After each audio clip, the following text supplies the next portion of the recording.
जय हिंद साथियों। तो आज की इस वीडियो में हम लोग बात करने वाले हैं एसएससी जीडी का सारे सेलेक्टेड क्वेश्चन जो कि आपके एग्जाम के लिए बहुत ही महत्वपूर्ण क्वेश्चन बनने वाले हैं। जो भी बच्चे एसएससी जीडी का तैयारी कर रहे हैं वो वीडियो पे कंटिन्यू बने रहिएगा। इस बार आपको 100% सिलेक्शन वाले देने वाले हैं, ठीक है। इस बार जिसको भी 100% सिलेक्शन लेना है एसएससी जीडी के अंदर, तो हमारे जितने भी क्वेश्चन बताते हैं वीडियो पे कंटिन्यू बने रहिएगा। एक एक चीज़ आप अच्छे से तैयारी करना, ठीक है। एक एक क्वेश्चन आपके लिए महत्वपूर्ण क्वेश्चन बताए गए हैं जो आपके एग्जाम के लिए बहुत ही रामबान होने वाले हैं, ठीक है। तो जो भी बच्चे को ये सारे सिलेक्टेड क्वेश्चन का अगर पीडीएफ चाहिए तो ये दिए गए व्हाट्सएप नंबर पे आपको मैसेज करना है और ये पेड पीडीएफ लेके दोस्तों आपको एक बार रिवीजन करके जाना है आपके एग्जाम के लिए, ठीक है। आपके एग्जाम के लिए रामबान क्वेश्चन आपको बता रहे हैं।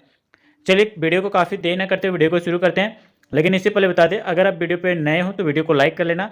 अगर आप चैनल पर नए हो तो चैनल को सब्सक्राइब करके नोटिफिकेशन ऑल पे सेलेक्ट कर लेना ताकि आने वाले ऐसे ही सिलेक्टेड क्वेश्चन एसएससी जीडी से रिलेटेड टाइम टू टाइम आपको मिलती रहे, ठीक है। चलिए वीडियो को कंटिन्यू शुरू करते हैं। सबसे पहले यहाँ पे क्वेश्चन जो पूछा गया वो आपको पढ़ना है और ऑप्शन जो अच्छे तरीके से पढ़ना और आंसर अच्छे से टिक करना है, ठीक है। बताइए दोस्तों कि इनमें से किसने जो है सविनय अवज्ञा आंदोलन तमिलनाडु में आयोजित किया गया था। बताइए दोस्तों सविनय अवज्ञा आंदोलन तमिलनाडु में आयोजित किया गया था किसके द्वारा, ठीक है, किसने। चार ऑप्शन आपके सामने, श्री राजगोपालाचारी या फिर आपका मोतीलाल नेहरू, M.A. चिदम्बरम या फिर आपका सरोजिनी नायडू। बताइए दोस्तों किसने जो है शुरू किया था। चार ऑप्शन आपके सामने है, बताइए राइट आंसर क्या हो जाएगा इस क्वेश्चन का। चीज़ें आपके लिए इंपॉर्टेंट है दोस्तों, अगर आप एसएससी जीडी का तैयारी कर रहे हो तो इस बार अगर सिलेक्शन लेना है तो एक एक चीज़ आप ध्यान से पढ़ना, ठीक है। बताइए दोस्तों इस क्वेश्चन का राइट आंसर क्या हो जाएगा। अगर ऑप्शन नंबर ए सेलेक्ट किए श्री राजगोपालाचारी तो आपका बिल्कुल सही आंसर हो जाएगा ऑप्शन नंबर ए। साथ ही बात कर लेते हैं कि श्री राजगोपालाचारी द्वारा जो है तमिलनाडु में जो है सविनय अवज्ञा आंदोलन के जैसे जो है एक आंदोलन का आयोजन किया गया था, ठीक है। और ये भी याद रखिएगा दोस्तों कि श्री राजगोपालाचारी स्वतंत्र भारत के जो है प्रथम गवर्नर जनरल थे। कौन? श्री राजगोपालाचारी। एक पॉइंट याद रखिएगा दोस्तों कि यह जो थे ये भारत के प्रथम गवर्नर जनरल थे और इनका कार्यकाल जो रहा था दोस्तों ये आपका 21 जून, ठीक है, याद रखिएगा 21 जून 1948, ठीक है। 1948 से लेकर दोस्तों 1950 के बीच में जो है श्री राजगोपालाचारी का जो है कार्यकाल रहा था। और साथ ही एक चीज़ और भी बता दें कि श्री राजगोपालाचारी को जो है भारत रत्न जो है ये सन 1954 ईस्वी में जो है मिला था, ठीक है। कब मिला था तो याद रखिएगा सन 1954 ईस्वी में श्री राजगोपालाचारी को भारत रत्न प्राप्त हुआ था। और ये भी याद रखिएगा दोस्तों यहाँ पे कि श्री राजगोपालाचारी जो है ये भारत रत्न जो है से सम्मानित होने वाले जो प्रथम व्यक्ति 3 व्यक्तियों में से एक थे, ठीक है। यानी दोस्तों भारत रत्न प्राप्त करने वाले यानी सम्मानित करने वाले, भारत रत्न से जो है सम्मानित करने वाले जो है 3 व्यक्तियों में से एक थे। कौन? श्री राजगोपालाचारी। याद रखिएगा आपके एग्जाम के लिए बहुत ही ज़्यादा इंपॉर्टेंट होते हैं। चलिए अगले क्वेश्चन की ओर बढ़ते हैं दोस्तों। और यहाँ पे आपका अगला क्वेश्चन पूछा गया कि चार्टर कानून ने जो है भारत में ईस्ट इंडिया कंपनी के एकाधिकार कारोबार को जो है खत्म कर दिया। चार्टर अधिनियम जो कि आपका सन 1793, चार्टर अधिनियम 1813, चार्टर अधिनियम 1837 या फिर आपका चार्टर अधिनियम 1853। बताइए राइट आंसर क्या हो जाएगा दोस्तों इस क्वेश्चन का। आपके एग्जाम के लिए बहुत ही ज़्यादा इंपॉर्टेंट है, इस बार सिलेक्शन आपको एसएससी जीडी के अंदर लेके ही मानना है, ठीक है। सिलेक्शन चाहिए तो वीडियो पे कंटिन्यू बने रहना और जो चीज़ें आपको बताते हैं एक्स्ट्रा चीज़ें वो ध्यान में रखना है, ठीक है। एक एक क्वेश्चन आपके एग्जाम में फंसने वाला है दोस्तों इस बार, ठीक है। बताइए अगर ऑप्शन नंबर अगर आप 20 सेलेक्ट किए हैं चार्टर अधिनियम 1813 तो आपका बिल्कुल सही आंसर हो जाएगा ऑप्शन नंबर बी। याद रखिएगा दोस्तों कि चार्टर अधिनियम 1813 ने जो है भारत में जो है ईस्ट इंडिया कंपनी के जो है व्यापारिक एकाधिकरण को जो है समाप्त कर दिया था। और ये भी याद रखिएगा दोस्तों कि चार्टर अधिनियम 1813 ने जो है ब्रिटेन के सभी व्यापारियों को जो है भारत से व्यापार करने की जो है छूट प्रदान की कर दी गई थी, ठीक है। याद रखिएगा दोनों चीज़ें आपको इंपॉर्टेंट है आपके एग्जाम के लिए। चलिए अगले क्वेश्चन की ओर बढ़ते हैं। अगर आप जो भी बच्चे हमारे सिलेक्टेड क्वेश्चन का पीडीएफ लेना चाहते हैं, ठीक है, सिलेक्टेड क्वेश्चन का अगर पीडीएफ लेना चाहते हैं, इस बार सिलेक्शन लेना चाहते हैं तो ये दिए गए व्हाट्सएप नंबर पे मैसेज करके ये पेड पीडीएफ आपको ले लेना है और इस बार एसएससी जीडी के अंदर सिलेक्शन 100% ले लेना है। क्योंकि दोस्तों बार बार पढ़ने से अच्छा आप एक बार मन लगा के पढ़ लेना है, ठीक है, इस वीडियो को और इस पीडीएफ को एक बार मन लगा के पढ़ के आप जाइएगा दोस्तों 100% आपका सिलेक्शन होने वाला है, ठीक है। चलिए इस क्वेश्चन का राइट आंसर बताइए कि निम्नलिखित में से किस प्रणाली को जो है भारत में अंग्रेजी साहित्य का जो है मेगा कार्टा कहा जाता है, ठीक है, मैग्ना कार्टा कहा जाता है। हंटर कमीशन को, मैकाले स्मरण पत्र को या फिर आपका वुड्स डिस्पैच को या फिर आपका रेले रिपोर्ट का। बताइए सही आंसर क्या हो जाएगा इस क्वेश्चन का। चीज़ें आपके लिए इंपॉर्टेंट है इसलिए आपको बताया जा रहा है दोस्तों, ठीक है। जितना भी एक्स्ट्रा चीज़ें बता रहे हैं वो आपको ध्यान में रखना है, ठीक है। अगर आप ऑप्शन नंबर सी सेलेक्ट किए हैं दोस्तों वुड्स डिस्पैच आपका बिल्कुल सही आंसर हो जाएगा ऑप्शन नंबर सी। साथ ही याद रखिएगा कि वुड्स डिस्पैच प्रणाली को जो है भारत में अंग्रेजी साहित्य का जो है मैग्ना कार्टा कहा जाता है, ठीक है। और ये भी याद रखिएगा दोस्तों कि सन 1854 में, ठीक है, सन 1854 ईस्वी में जो है चार्ल्स वुड ने जो है भारत में अंग्रेजी शिक्षा में जो है बड़े बदलाव करने हेतु जो है अपने सुझाव तत्कालीन गवर्नर को जो है गवर्नर जनरल डलहौजी को जो है पत्र के माध्यम से प्रेषित किया गया था, ठीक है, जिन्हें हम लोग वुड्स डिस्पैच कहा जाता है, ठीक है। याद रखिएगा, आपके एग्जाम के लिए इंपॉर्टेंट ये सारी चीज़ें हैं। चलिए अगले क्वेश्चन की ओर बढ़ते हैं। अगला क्वेश्चन आपका यहाँ पे पूछा गया है दोस्तों कि प्लासी के युद्ध में जो है ब्रिटिश इंडिया ईस्ट कंपनी आने के जो है ब्रिटिश ईस्ट इंडिया कंपनी के जो है सैन्य दल का जो है नेतृत्व किसने किया था। चार ऑप्शन आपके सामने, नेविल चेम्बरलेन, या फिर आपका रॉबर्ट क्लाइव, या फिर आपका एलन कनिंघम, या फिर आपका जेम्स अलेक्जेंडर। बताइए राइट आंसर क्या हो जाएगा इस क्वेश्चन का। 39 का राइट आंसर बताइए अगर पता है तो, अदरवाइज आप वीडियो पे कंटिन्यू बने रहना। अगर स्किप करके देखते हो दोस्तों जो भी पॉइंट बताते हैं एक्स्ट्रा चीज़ें वो आपका छूटने वाला है, ठीक है, इसीलिए आप बिना स्किप करे वीडियो पे कंटिन्यू बने रहना इस बार अगर सिलेक्शन चाहिए एसएससी जीडी के अंदर तो। अगर ऑप्शन नंबर बी सेलेक्ट किए रॉबर्ट क्लाइव तो आपका बिल्कुल सही आंसर हो जाएगा दोस्तों, याद रखिएगा ऑप्शन नंबर बी। और साथ ही बात कर लेते हैं कि प्लासी के युद्ध में जो है ब्रिटिश ईस्ट इंडिया कंपनी के जो है सैन्य दल का जो नेतृत्व रॉबर्ट क्लाइव ने जो है किया था।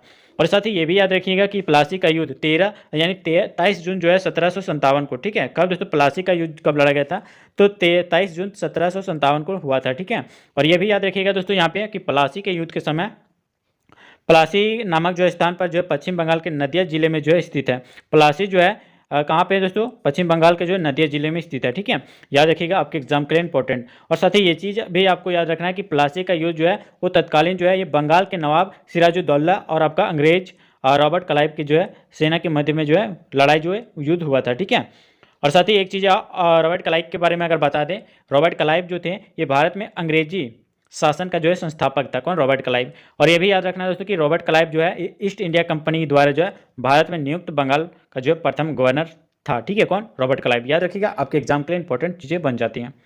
और साथ ही ये भी याद रखिएगा कि रॉबर्ट क्लाइव के बारे में कि रॉबर्ट क्लाइव को जो है बंगाल में जो है द्वैत शासन प्रणाली का जो है जनक भी माना जाता है। याद रखिएगा, इतने सारी चीज़ें बताएं, इतने चीज़ें आपको पॉइंट बताएं रॉबर्ट क्लाइव से रिलेटेड। अगर ये सारे पॉइंट अगर आप ध्यान से रखिएगा तो रॉबर्ट क्लाइव से आने वाले कोई भी क्वेश्चन आप हवा में उड़ा दोगे, ठीक है।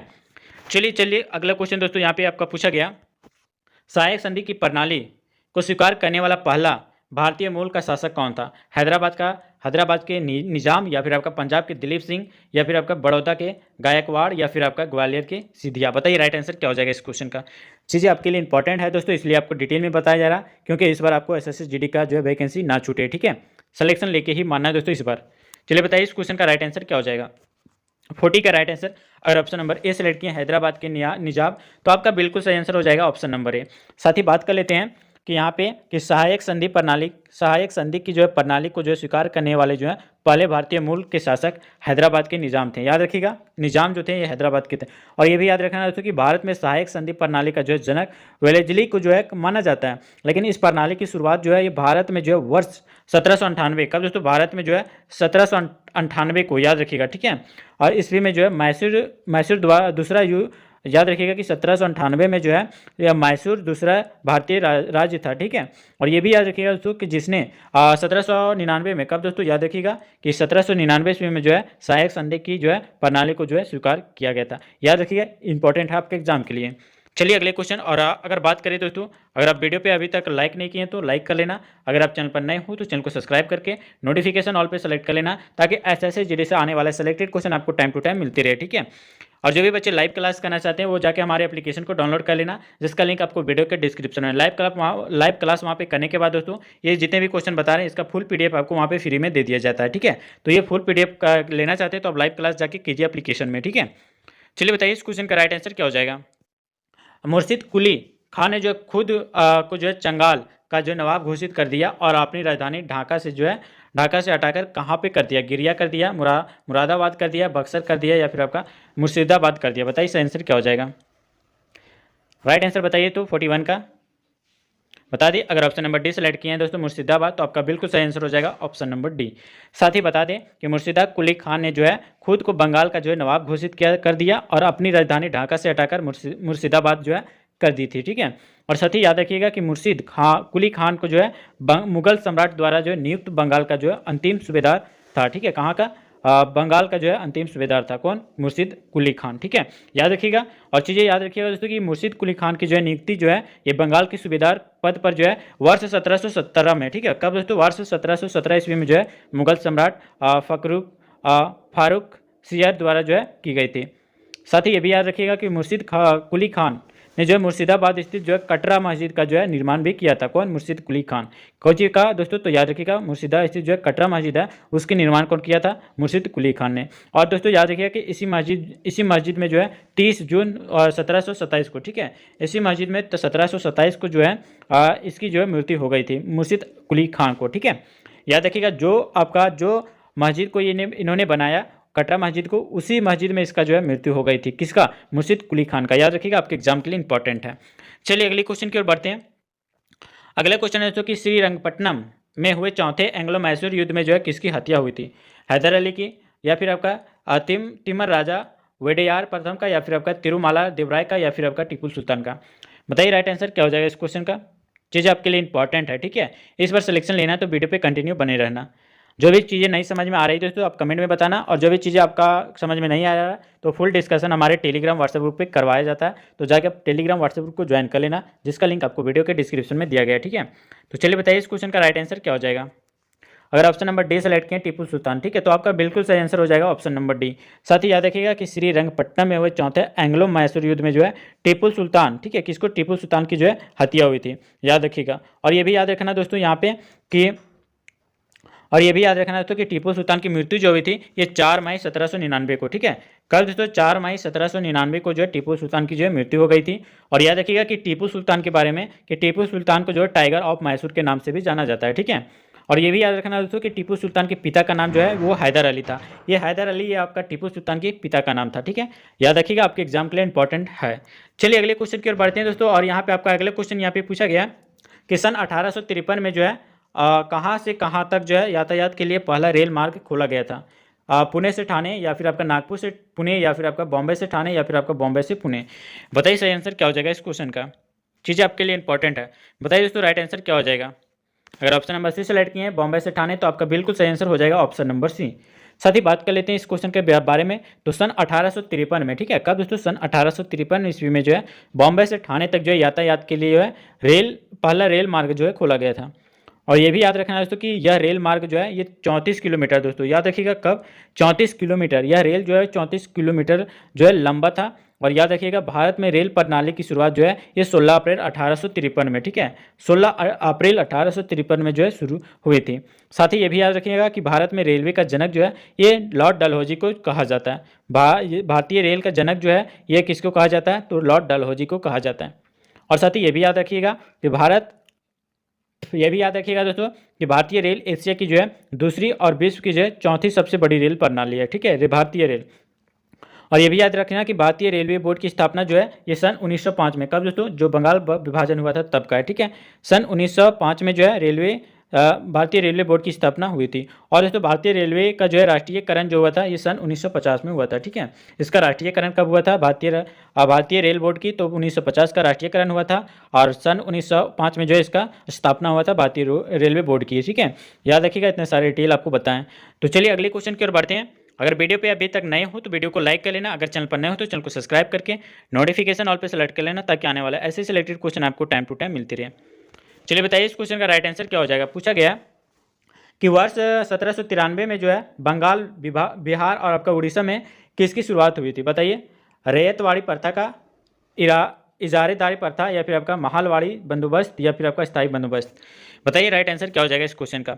आपके लिए चीज़ें इतना डिटेल में बताना दोस्तों बहुत ही मुश्किल होता है, बट आपके लिए जो है ये चीज़ें आपको बताना पड़ रहा है, क्योंकि इस बार आपको एसएससी जीडी में सिलेक्शन हर हाल में लेना है, चाहे वो कोई भी कारण हो। इस बार आपको एसएससी जीडी में सिलेक्शन 100% देने वाले हैं, ठीक है। तो जो भी बच्चे ये सारे सिलेक्टेड क्वेश्चन का अगर पीडीएफ लेना चाहते हैं, इस बार सिलेक्शन लेना चाहते हैं एसएससी जीडी में, तो ये दिए गए व्हाट्सएप नंबर पर आपको मैसेज करके ये पेड पीडीएफ आपको ले लेना और 100% सिलेक्शन आपको ले लेना है, ठीक है।